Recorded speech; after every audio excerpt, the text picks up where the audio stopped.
Hello दोस्तों, हम स्वागत करते हैं आप लोगों का एक बार फिर से स्टीफन एकेडमी यूट्यूब चैनल पर।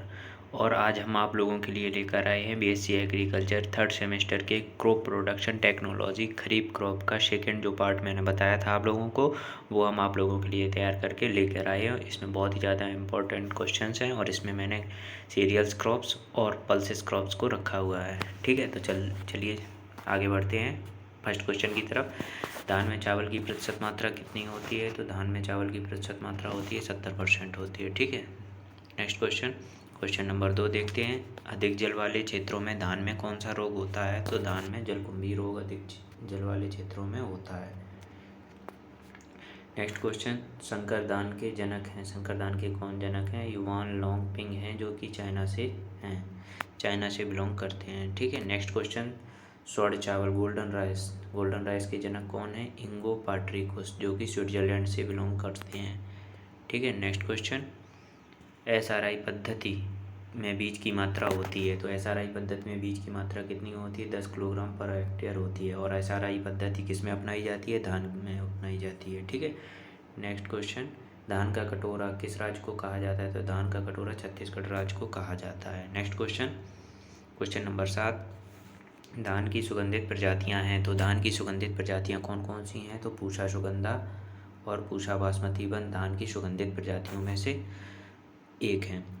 नेक्स्ट क्वेश्चन 8, संकर धान की बीज दर है। तो संकर धान जो होता है उसकी बीज दर कितनी है? 20 किलोग्राम पर हेक्टेयर संकर धान की बीज दर होती है। नेक्स्ट क्वेश्चन नंबर 9, सामान्यतः रोपित धान की पौध होती है। सामान्यतः जो धान होता है उसकी रोपित पौध कितने दिनों की होती है? 21 से 25 दिन की उसकी रोपित पौध होती है। नेक्स्ट क्वेश्चन नंबर 10, धान की फसल हेतु आवश्यक तापक्रम होता है। तो धान की फसल हेतु आवश्यक तापक्रम कितना होता है? 25 से 35 डिग्री सेंटीग्रेड होता है। नेक्स्ट क्वेश्चन नंबर 11 की तरफ बढ़ते हैं।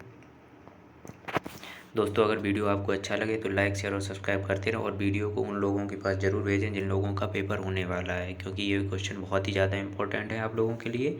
तो ऐसा कोई स्टूडेंट नहीं छूटना चाहिए जिसके पास ये क्वेश्चंस ना पहुँचें। चलिए क्वेश्चन नंबर 11 देखते हैं। मक्का में कौन सी प्रोटीन पाई जाती है? तो मक्का में जीन नामक प्रोटीन पाई जाती है। और मक्का का जन्म स्थान कहाँ पर है? तो मक्का का जन्म स्थान मैक्सिको में है।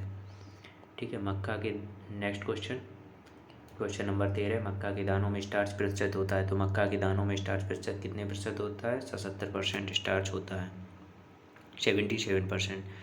Next question, queen of cereals किस फसल को कहते हैं? तो क्वीन ऑफ सीरियल्स के नाम से किस फसल को जाना जाता है? तो मक्का को जाना जाता है। ठीक है, नेक्स्ट क्वेश्चन नंबर 15, मक्का में प्रोटीन प्रतिशत होता है। तो मक्का में प्रोटीन प्रतिशत कितने परसेंट होता है? 10% मक्का में प्रोटीन प्रतिशत पाया जाता है। ठीक है, क्वेश्चन नंबर 16, संकुल मक्का की बीज दर होती है। संकुल मक्का की बीज दर कितनी होती है? 16 से 18 किलोग्राम पर हेक्टेयर संकुल मक्का की जो बीज दर होती है वो होती है। नवज्योति, श्वेता, सूर्या किसकी किस्में हैं? तो ये संकुल मक्का की प्रमुख किस्में कही जाती हैं। नेक्स्ट क्वेश्चन, ज्वार में HCN का विषाक्त प्रभाव किस तत्व के कारण होता है? तो ज्वार में HCN का विषाक्त प्रभाव धूलिन तत्व के कारण होता है। ये ज्वार का एक विषैला पदार्थ बोला जाता है। क्वेश्चन नंबर 19, कैमल क्रॉप्स के नाम से किस फसल को जाना जाता है? जो कैमल क्रॉप्स के नाम से होती है वो किस फसल को जाना जाता है? ज्वार को। इसे कैमल क्रॉप्स क्यों कहते हैं? क्योंकि ये अधिक से अधिक सूखे सहन करने की क्षमता रखती है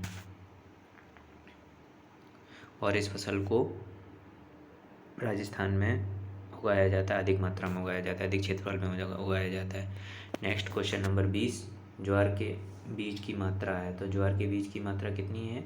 12 से 15 किलोग्राम पर हेक्टेयर दाने के लिए और चारे के लिए 30 किलोग्राम पर हेक्टेयर होती है। नेक्स्ट क्वेश्चन नंबर 21, ज्वार की संकर जाति से कितनी उपज प्राप्त होती है? तो ज्वार की जो संकर जाति होती है उसकी उपज, ज्वार की संकर जात की उपज होती है 30 से 40 क्विंटल। 30 से 40 क्विंटल जो होती है ज्वार की क्विंटल पर हेक्टेयर होती है। और हरा चारा जो इससे प्राप्त होता है 300 से 400 क्विंटल पर हेक्टेयर प्राप्त होता है।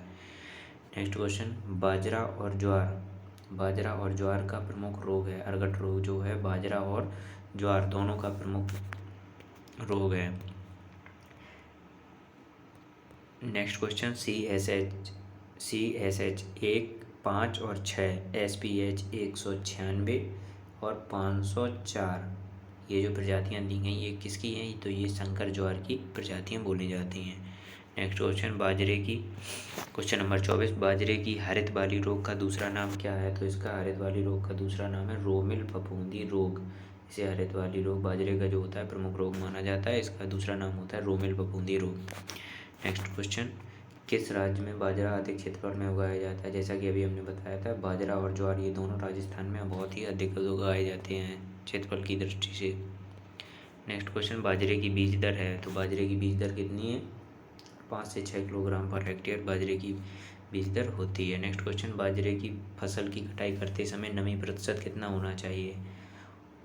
तो बाजरे की फसल में नमी प्रतिशत 20% होना चाहिए दानों में, तथा बाजरे की कटाई करते हैं 85 से 100 दिन बाद, बुआई से 85 से 100 दिन बाद इसकी कटाई कर देनी चाहिए। गरीब की फसल के नाम से किस फसल को जाना जाता है? तो गरीब की फसल के नाम से बाजरे को जाना जाता है। नेक्स्ट क्वेश्चन, बाजरे की उपज होती है, बाजरे की जो उपज होती है वो दाने में होती है 30 से 40 क्विंटल पर हेक्टेयर, और हरा चारा जो इससे प्राप्त होता है 500 से 600 क्विंटल पर हेक्टेयर प्राप्त होता है। नेक्स्ट क्वेश्चन नंबर 30, बाजरे का जन्म स्थान है, बाजरे का जन्म स्थान अफ्रीका है। क्वेश्चन नंबर 31, अरहर की प्रथम संकर प्रजाति है, तो अरहर की प्रथम संकर प्रजाति कौन सी है? ICPH 8 जो है ये अरहर की प्रथम संकर प्रजाति मानी जाती है।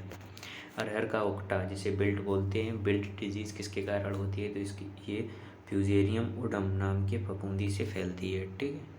नेक्स्ट क्वेश्चन, क्वेश्चन नंबर 33, अरहर की उपज कितनी होती है? तो अरहर में जो दाना होता है वो 16 से 20 कुंटल प्राप्त होता है, और इसमें जो लकड़ी होती है 50 से 60 कुंटल प्राप्त होती है, दाना और लकड़ी।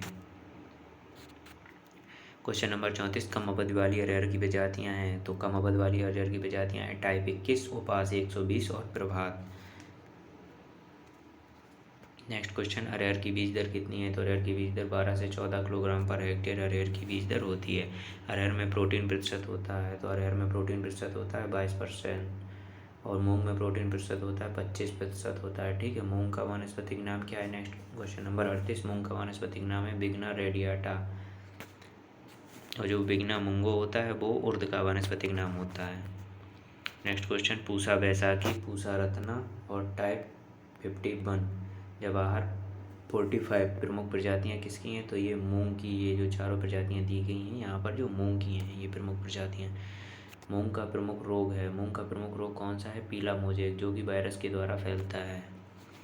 क्वेश्चन नंबर 41, मूंग में उचित दूरी रखते हैं, मूंग में उचित दूरी पौधे तथा प्लांट तथा रो से रो की दूरी कितनी रखते हैं? 40 × 30 सेंटीमीटर मूंग में उचित दूरी रखते हैं। उड़द का वानस्पतिक नाम है, उड़द का वानस्पतिक नाम है बिगना मूंगो, जैसा कि हमने अभी आप लोगों को बताया था। इस चीज़ पे बहुत ही ज़्यादा ध्यान देना है, बिगना मूंगो।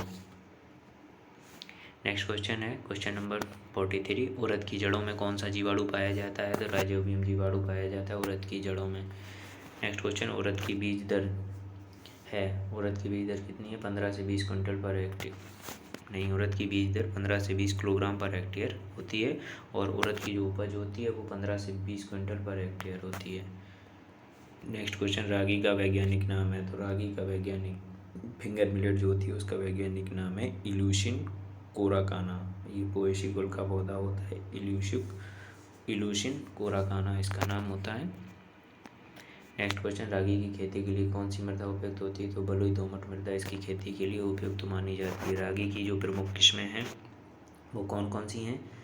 रागी की प्रमुख किस्में हैं GPU 28, IB 526 और KMR 301 और CO 12, जो ये किस्में दी गई ये रागी की प्रमुख किस्में मानी जाती हैं। क्वेश्चन नंबर 49, तिल का वानस्पतिक नाम क्या है? तो सेसेमम इंडिकम जो होता है ये तिल का वानस्पतिक नाम होता है। और लास्ट क्वेश्चन हम आप लोगों को बताने जा रहे हैं, तिल का उत्पत्ति स्थान, तिल का उत्पत्ति स्थान कहाँ पर है? तो ये अफ्रीका में होता है, तिल का उत्पत्ति स्थान अफ्रीका में है।